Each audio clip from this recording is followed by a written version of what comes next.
जय Hind. Future of India और आप सभी का स्वागत है। इस वीडियो में हम लोग अक्सर स्पिनटेक्स लिमिटेड कंपनी को डिस्कस करने जा रहे हैं। काफी समय से गिरावट होने की वजह से बहुत चर्चा में रहा है स्टॉक। लोगों ने काफी बात की इस स्टॉक के बारे में। एक्चुअल बात क्या है इस स्टॉक में, किसमें अगर बना रहना चाहिए कि नहीं बना रहना चाहिए, बने रहना है तो कब तक बने रहना है, नया बाई करने की जरूरत है कि नहीं, इन सारी मुद्दों पर बात होगी। और सबसे कमाल की बात कि स्टॉक को अब लगता है अपर सर्किट में चलते हुए दिख रहे हैं, यानी कि अपर सर्किट मतलब तेजी तेजी के साथ प्राइस ऊपर की तरफ जाता है। तो ये चीज इस स्टॉक में देखने लगी। पिछले कुछ दिनों से अपर सेट लगता है कंटिन्यू बने रह रहा है इस स्टॉक में। तो क्या वाकई तेजी शुरू हो गई है? तेजी कहाँ तक कंटिन्यू रहेगी?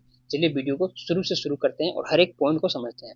अक्सर स्पिनटेक्स लिमिटेड, सबसे बढ़िया बात इस कंपनी की यह है कि समय समय पे इसमें तमाम तरह के कॉर्पोरेट एक्शंस होते रहते हैं। कॉर्पोरेट एक्शंस कहने का मतलब कंपनी बोनस दे देती है, स्प्लिट दे देती है, डिविडेंड दे देती है। कंपनी का भी हाल ही में राइट इशू आया था। तो ये सारे कॉर्पोरेट एक्शंस है, जिसकी वजह से क्या होता है कि जो इसके इन्वेस्टर्स, जिन लोगों ने इस कंपनी में पैसा लगाया, उनको शेयर के प्राइस बढ़ने से तो लॉन्ग टर्म में बेनिफिट होगा ही, प्लस ये सारे जो कॉर्पोरेट एक्शंस है इसकी वजह से भी बेनिफिट होता है, कमाई के मौके मिलते हैं। तो ये सारी चीजें और फायदे इस स्टॉक में है। तो अब जानने की कोशिश ये करते हैं कि क्या इसमें पैसा लगाना सही रहेगा कि नहीं, और अगर लगाए हैं तो आपको आगे क्या रणनीति अपनाने की जरूरत है। समझिए, ये जो कंपनी है, आपको मैं बताऊं कि भारत में सूती धागे उत्पाद करने वाली बहुत बड़ी कंपनी है। और ये कॉम्बैट, सेमी कॉम्बैट और कार्डेड बनाती है, यानी कि एक प्रकार से समझिए ये सूती धागे का उत्पादन करती है। तकरीबन 7500 मीट्रिक टन ये कंपनी सालाना सूती धागे का निर्माण करती है। और इस कंपनी का जो मेन हेडक्वार्टर है गुजरात में है, आपको जामनगर में देखने को मिल जाएगा। काम अनोखा तरह के काम काज है, और इस तरह के काम काज करने वाली बहुत कम कंपनियां हैं जो शेयर मार्केट में लिस्टेड है। तो जाहिर सी बात है कि इसके काम की डिमांड तो रहेगी, और काम के बेसिस पे अगर हम समझे तो इस कंपनी के शेयर प्राइस में तेजी आएगी। तो ये तो हो गई एक चीज। दूसरा, कंपनी का फंडामेंटल भी आपको ठीक ठाक नजर आता है। तकरीबन 8% के आसपास आरओई है, छोटी सी बात नहीं है। 8% के आसपास आरओई होना, मार्केट कैप 100 करोड़ के आसपास पहुंचने वाला है। जैसे कंपनी का शेयर प्राइस बढ़ेगा उसके हिसाब से फिर मार्केट कैप भी आपको बढ़ते हुए दिखेगा। मेन चीज यहाँ पे समझते हैं चार्ट पे, एक साल के चार्ट पे। चलिए मैं 5 साल का चार्ट ओपन कर देता हूँ। तो 5 साल के चार्ट पे आपको देखने को मिलेगा कि शेयर के प्राइस जब यहाँ से ब्रेकआउट हुआ था 5 रुपए के लेवल से, तो ब्रेकआउट होने के बाद प्राइस खूब बढ़ा और तकरीबन 6 गुना के आसपास इसका प्राइस बढ़ा। यहाँ पे जाने के बाद फिर प्राइस आया, डाउन आया, कंसोलिडेट किया, फिर डाउन आया, फिर कंसोलिडेट किया, फिर डाउन आया, कंसोलिडेट कर रहा है। तो अब क्या है कि प्राइस अपने ओरिजिनल सपोर्ट के पास आ गया है। अभी जहाँ पे है यही ओरिजिनल सपोर्ट है, और यहीं पे प्राइस अभी अपना समय बिता रहा है।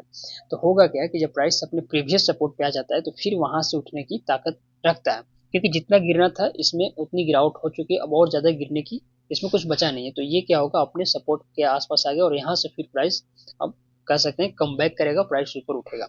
कब उठेगा? हमें इंतजार है कंपनी के क्वार्टर 3 के नंबर आने का। क्वार्टर 3 के नंबर आएगा तो ऐसा नहीं कि प्राइस टूट के फिर से 30 रुपए 35 रुपए तक आते हुए दिखेगा। ऐसा नहीं हो सकता, लेकिन ये है कि एक स्टेप ऊपर उठेगा। तो ये इस रेंज में आ जाएगा, 5 से 10 रुपए के रेंज में आपको समय बिताते हुए दिखेगा, जहां पे पहले इसने समय बिताया है। तो अभी आपको वेट करना है कुछ दिन। देखिए, अगर अपने इसमें अभी तक बने हुए हैं तो बने रहना है, अपने शेयर्स को होल्ड करना है। नए बाइंग अभी नहीं करना है। नया बाई तब करना है जब इस कंपनी का शेयर प्राइस, जैसे मैंने बताया कि 5 से थोड़ा ऊपर आके इस कंपनी का शेयर प्राइस फिर से इस रेंज में, ये जो रेंज यहाँ पे समय बिताया था इसी रेंज में आकर समय बिताने लगे, यानी कि 5 से 10 रुपए के बीच में आ जाए। इस लेवल के आसपास आने के बाद आप थोड़ा इसमें बाइंग कर सकते हैं, वो भी लॉन्ग टर्म का विजन रखते हैं तब। बहरहाल, जो लोग पैसा लगाए हैं अभी होल्ड कीजिए, क्योंकि आपके पास खोने के लिए कुछ नहीं है, पाने के लिए बहुत कुछ है। क्वार्टर्स के नंबर देखिए। सितंबर क्वार्टर यानी कि क्वार्टर 2 तक के रिजल्ट तो इस कंपनी के पास आए हैं। नंबर काफी, क्वार्टर 2 के रिजल्ट में देखेंगे तो नंबर थोड़े से डिक्लाइन होते हुए देखेंगे पिछले 2-3 क्वार्टर में। ऐसा इसलिए भी हुआ है क्योंकि जब आपको पता है कि ठंड के दिनों में क्या होता है कि जो सूती वस्त्र होते हैं उनकी डिमांड थोड़ी कम हो जाती है, फिर गर्मी आएगा तो उनकी डिमांड बढ़ेगी, फिर इसमें सेल्स बढ़ते हुए आपको देखने को मिलेगा। सेल्स बढ़ेगा, इसके बाद जाहिर सी बात है जो कंपनी पिछले क्वार्टर में सेल्स कम होने की वजह से लॉस में आ गई थी, वो फिर से प्रॉफिट में आती हुई दिखेगी। प्रॉफिट में आएगी कंपनी, फिर कंपनी का शेयर प्राइस आपको चल पड़ेगा। बैलेंस शीट में जब देखेंगे कंपनी के, तो आपको समझ में आएगा कंपनी के पास कुछ बहुत बड़ा डेप्ट नहीं है। यहाँ पे डेप्ट में देखिए 18 करोड़ के आसपास कंपनी के पास डेप्ट है, जबकि कंपनी का फ्री कैश फ्लो भी 13 करोड़ के आसपास, यानी कि इजिली इसको कंपनी चुका सकती है। ये कोई बहुत बड़ी चीज नहीं है। इन्वेस्टर्स में तकरीबन 0.27% के आसपास कंपनी के पास शेयर होल्डर्स हैं, बाकी मेजर शेयर्स पब्लिक के पास पड़ी हुई है। बीएस इंडेक्स वेबसाइट पे जो आप इस स्टॉक को देखते हैं अक्सर स्पिनटेक्स लिमिटेड को, तो यहाँ पे आपको देखने को मिलेगा कि स्टॉक लगातार अपर सर्किट में चल रहा है। जैसे मैंने बताया आपको, यहाँ पे जहां तक देखेंगे आपको यही नजर जाएगा कि स्टॉक अपर सर्किट में चल रहा है, अपर सर्किट में चल रहा है। अपर सर्किट का मतलब ये हुआ तेजी। तेजी कम से कम 5% की, 7% की, 10% की तेजी आपको इस स्टॉक में लगातार देखने को मिलते रहेगा जब तक अपर सर्किट चलेगा, और अपर सर्किट भी चलेगा क्योंकि कमाल का स्टॉक जैसे मैंने बताया। यहाँ पे देखिए कॉर्पोरेट एक्शंस में देखेंगे तो आप देखिए कितने एक साल में, सिर्फ 2024 में देखा हूँ तकरीबन 4-5 कॉर्पोरेट एक्शंस होते हुए दिखे, जिसमें कंपनी ने डिविडेंड दिया है, बोनस दिया है, राइट इशू दिया है, और इस कंपनी के बोनस का एक लंबा चौड़ा इतिहास भी रहा है। यानी कि अगर आप इसमें इन्वेस्टमेंट करते हैं तो समय समय पर बोनस से होने वाली जो फायदे हैं वह भी आपको मिलता रहेगा।